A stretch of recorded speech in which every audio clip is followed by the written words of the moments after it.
J'aimerais bien être. Le monde bouge déjà. Il y a les tensions au Moyen-Orient avec les États-Unis.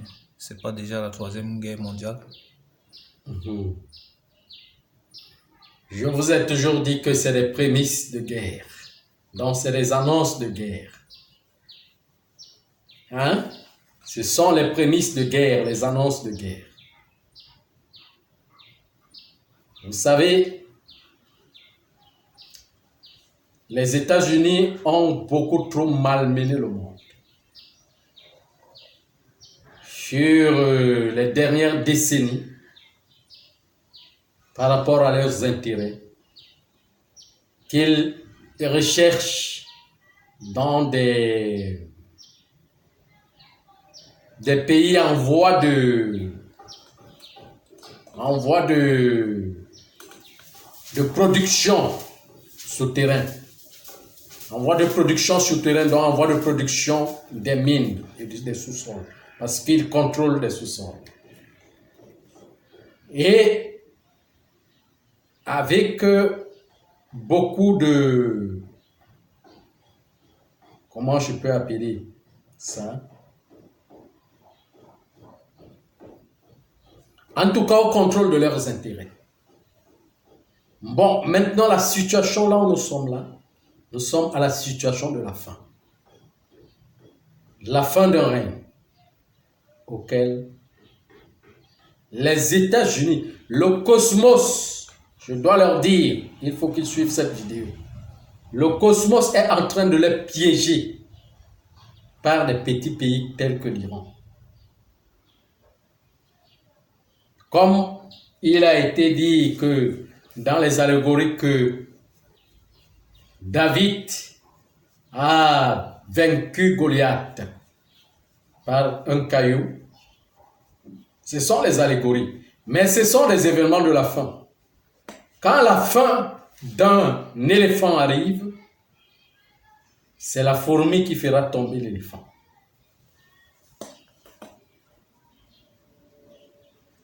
Je ne sais pas si et seulement si vous comprenez. Voilà.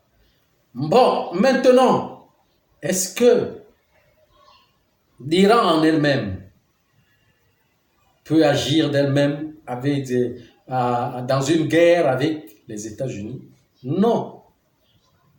Par l'Iran, les autres ennemis de l'État, pas ennemis, mais des autres États. Il y a d'autres États comme la Russie qui contrôlent leurs intérêts aussi,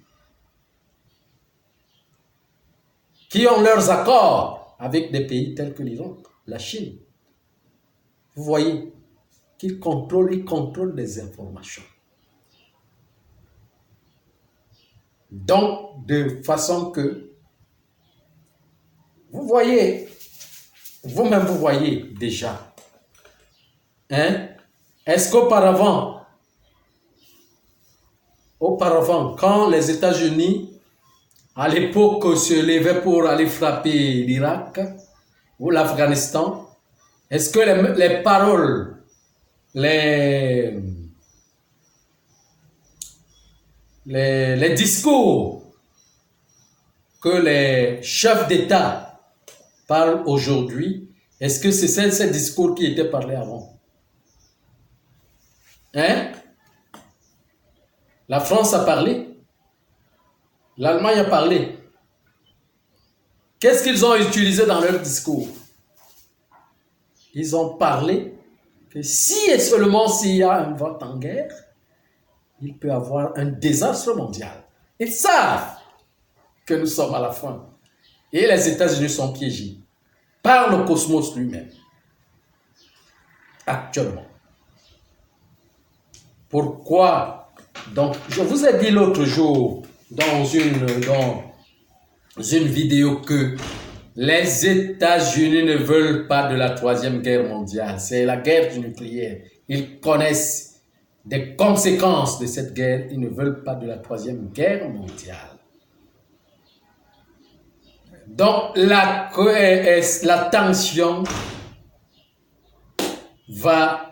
tension comment je vais dire, puisqu'avant, on ne pouvait pas aucun pays de tous ces pays-là qui affrontait, qui avait les litiges, ou bien qui s'opposaient par rapport à leurs intérêts, aux formalités que les États-Unis les imposaient par rapport à leur sous-sol. Comme l'Irak, l'Afghanistan à l'époque, qu'ils bombardent et que vous aussi, vous faites des représailles.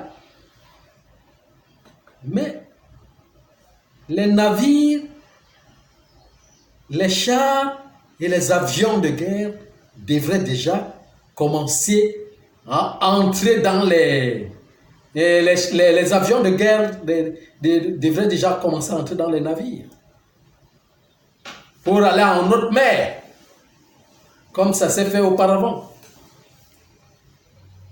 Mais ils sont revenus où? Il faut qu'on calme la situation. Il faut calmer la situation. C'est ce que la communauté européenne est en train de dire. Parce qu'ils savent qu'il y a une troisième guerre mondiale qui est tracée, qui est notifiée par la fin de la civilisation, de cette civilisation. Et que les humains eux-mêmes ne peuvent pas déclencher cette guerre. Ils ne peuvent pas. Ils vont faire tout et tout pour que cette guerre ne soit pas. C'est le cosmos lui-même qui déclenchera, qui fera en sorte que la troisième guerre mondiale soit déclenchée. Ce n'est pas tous ces affrontements-là.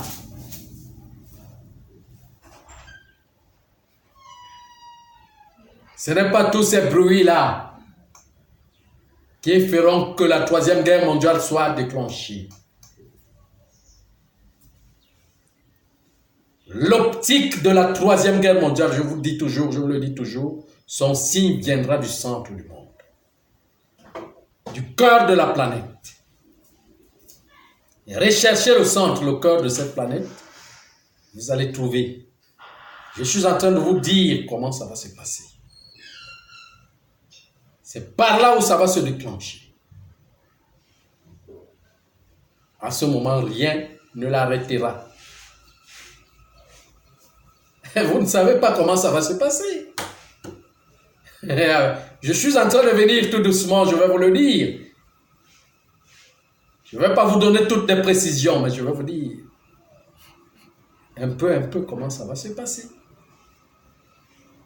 Donc, tout le programme, les archives de la troisième guerre mondiale sont placées au centre de la planète, au centre du monde.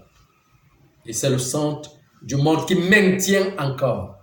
Je vous ai dit que ça devrait s'anticiper en 2012, la troisième guerre mondiale. Ce que qu'on parlait, la fin qu'on parlait là, ce n'était pas la fin du temps, mais c'était la troisième, c'est que les scientifiques. L'éclipse, la cohésion du soleil, des deux soleils, le soleil noir, le soleil et le soleil, le petit soleil qui conjonctionne avec le soleil noir, le grand soleil. Mais cette conjonction était seulement pour dédier, pour établir les formes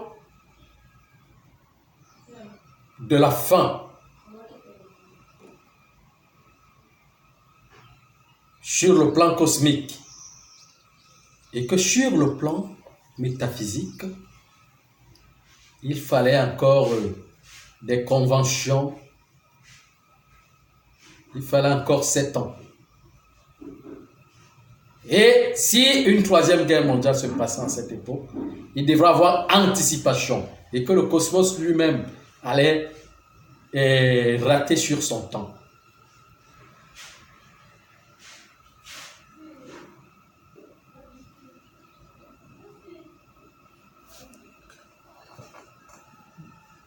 Oui. Je dirais, maître, Comment vous dites que les États-Unis ne veulent pas de la Troisième Guerre mondiale, mais pourquoi provoquent-ils d'autres États?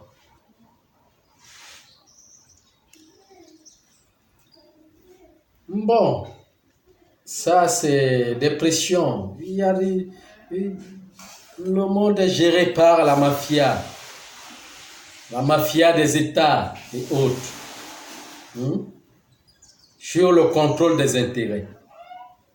Et certains de ces pays commencent à ouvrir les yeux et ne veulent plus certaines conventions avec les États-Unis sur des plans. Ce qu'on vous présente sur le plan de la convention nucléaire avec l'Iran, avec les États-Unis, c'est ce qu'on vous présente sur l'état formaliste. Mais ce qui est fond, au fond même de ce litige, on ne vous dira pas. On ne vous dira pas. Le fond du litige de l'Afghanistan, de l'Irak, était quoi? Était que les Américains, les États-Unis imposaient leur pourcentage sur des intérêts de ce sous-sol. Ils imposaient. Et que quand ils imposent comme ça, les autres ne sont pas d'accord de tout ça. Donc, quand ils ne sont pas d'accord, quand un président ou un État n'est pas d'accord, ils entrent avec la force. Ils entrent avec la force, avec des méthodes, pour commencer à vous parler en l'air, des conventions nucléaires avec l'Iran, ceci, cela et tout. Parler des choses que c'est vous qui connaissez, mais moi, dans les archives cosmiques, j'ai le renseignement de certaines choses. Je ne sais pas si vous comprenez. Donc, c'est ça. Oui. Et lors des représailles, il y a eu un tremblement de terre aussi en Iran. Et il y a aussi les dommages collatéraux dans l'avion, le crash. Il y a un avion qui a craché avec 176 morts. C'est toujours les signes là qui vont fort. Bien sûr, ce sont les prémices de guerre. Ce sont les annonces de guerre. Mais l'Afrique centrale est, comment je peux appeler, le centre du monde n'a pas encore donné son signe. D'ailleurs, il avait signalé une fois, il faut un deuxième signal. Quand le deuxième signal sera là, c'est là où nous allons partir en guerre. Vous comprenez? Quand le deuxième, il va faire son deuxième signal, nous allons partir en guerre. Parce que ça se fera un signe. Le signe, là, je vous dis toujours, vous verrez ce que je suis en train de dire. Et il vous montrera que c'est lui le commandeur, c'est lui le maître du monde. Donc c'est ça. Encore une autre question? Non, merci, Robert.